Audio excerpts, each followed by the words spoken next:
Hi guys, Spartan765. Today I'm doing a review of my PTR-91 rifle. We're just going to go over general specifications, performance, durability, reliability, all the stuff like that. And I'm also going to be kind of comparing it to the H&K-91, which I have spent time with. Just for the record, the H&K-91 I shot was in very good condition. It was about 22 years old, but had hardly any rounds through it, so the barrel was excellent on it. It was a good rifle, great rifle. There are some advantages about the HK, and there are some advantages about this. Okay, this to start off is made by PTR-91 Incorporated. This rifle here, these receivers are 100% made in the U.S. So are the stock and the aluminum forehand, or the aluminum handguard, I should say. So are the cocking tubes, the barrels, flash hiders, pistol grip. That's actually German. I put that on. It's custom pistol grip. Well, not custom really, but it's selective fire pistol, or it's not selective fire, it just looks like it is. It's still only semi-only. It has a semi-trigger pack, and I just think it looks a little more badass like this, so I put this on. Sight assemblies are made in the U.S. Your front sight block is made in the U.S. here. What else is made in the U.S.? I think that's about it. Oh, yeah, that's it. Turnions, I think, are made in Germany. Bolt and bolt carrier blocking piece made in Germany by H&K. Pins are made in Germany. Recoil buffers made in Germany, I'm pretty sure. And that's about it. Your trigger pack is made in Germany. So you have enough compliance parts for it to be perfectly fine. On the side, it does say made in the United States, Farmington, Connecticut. It's chambered in .308 Winchester or 7.6251 NATO. These rifles are extremely reliable and extremely accurate. Comparing it to an H&K-91, and this is from my own experience, the H&K-91 didn't fare quite as well with groupings. The groupings I got with the H&K-91 at 200 meters were 25 centimeter groups for a 5-shot group at 200 meters. This I was capable of getting 15 centimeter groups at 200 meters. There are two factors in this. Number one, keep this in mind, this is the PTR-91, which stands for Precision Target Rifle. This has a thicker barrel than the H&K-91, has a target barrel on it, a 5-groove button rifle barrel, free-floated. The H&K-91 is also free-floated, keep that in mind too.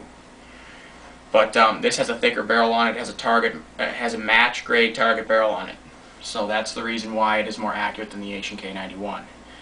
This wasn't made for fully automatic fire, even though it's not going to hurt it if you get a full auto trigger pack and full auto bolt carrier.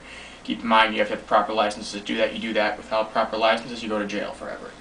But there are people I've seen on YouTube that have converted theirs to full auto, and it will fare just fine. I mean, it's built out mil spec, everything's mil spec, 100% mil spec. Made on these receivers are made on H&K manufactured machinery, purchased from Portugal by Jose Diaz, who is the CEO and founder of PTR-91 Incorporated. Started off as JLD Enterprises. They purchased the stuff from Portugal, which was made by H&K for the Portuguese military to make G3s. Portugal did decommission the G3, sold the material, sold the manufacturing stuff to Jose Diaz. He started this company. You want to read the whole spiel, look on PTR-91 Incorporated, or PTR-91.com. It has a very thick aluminum handguard, drilled and tapped for Picatinny rails, which I love that. The rear sight on it is a precision rear sight drum. It's not like the H&K-91. The H&K-91 sight drum has a hole that's about 2 or 2.5 millimeters wide. This one here is only, let's say, about 1.3 millimeters wide.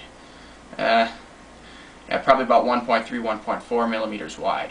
So this is considerably smaller, which means you're going to get better, tighter groupings with it. Another thing the H&K-91 doesn't have is that this does, and you can put this on an H&K-91.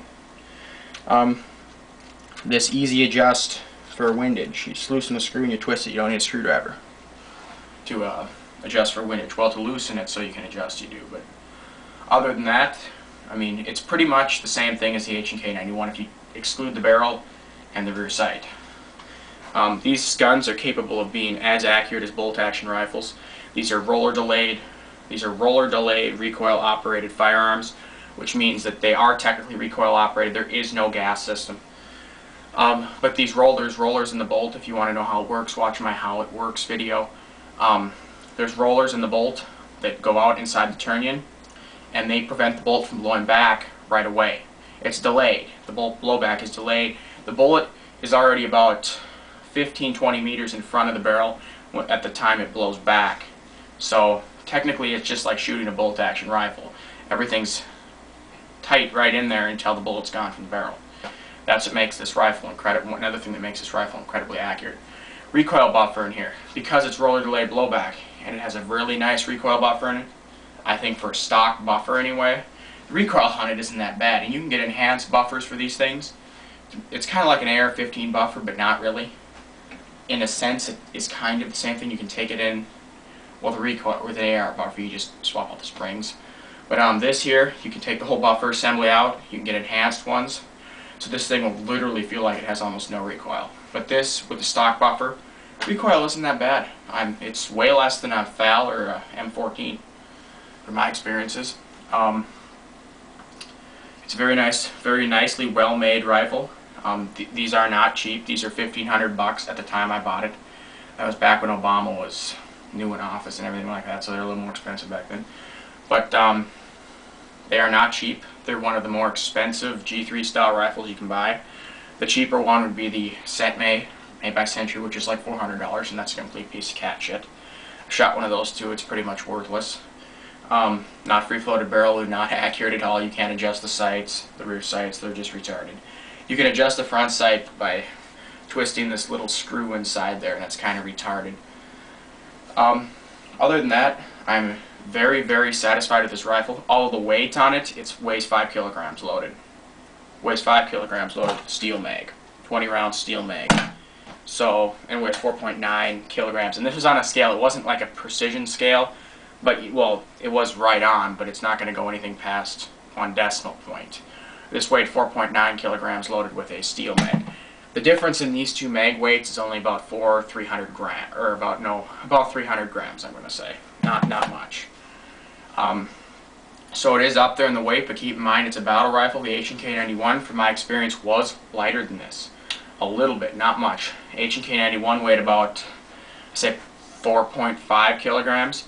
But also keep in mind this is a thicker match grade barrel on it. The H&K91 does not. And this also has a thicker aluminum milled handguard or Picatinny rails. The H&K91 does not. The one I shot anyway had a plastic handguard, a cylindrical plastic one, didn't have the wide one. Overall, the H&K91 is an excellent design rifle, very nice. It's just that this one is pretty much a refined H&K91. It's designed to be more accurate. It's a target rifle. That's in the name, precision target rifle. It does follow all military specifications, except for the barrel, obviously, that's a match grade. But that's pretty much it. Oh yeah, also I did a trigger job on this. Got the trigger pulled down to 1 kilogram. Pretty happy about that. Way better than the 5-point-something kilogram trigger pull it came with. So I can get pretty decent groups of it. I love it. I'm very satisfied. Oh, like I said with this here, can't remember if I said it earlier in the video, but this here will get about 15 centimeter 5-shot groups at 200 meters. The HK91 I shot got 25 centimeter groups at 100 meters, mainly because of the sight, and this had a trigger job done on it and everything like that. Well, I didn't have it done. I did the trigger job. If you want to see how I did the trigger job, watch my trigger job video, G3 trigger job video. As far as that, you guys got any comments or questions on this rifle? Any comments or questions asked, I'll respond to. Well, not comments. I usually respond to messages. But if you got anything to say, just tell me. Got questions about it, tell me. You technical questions, anything. Spartan765 out.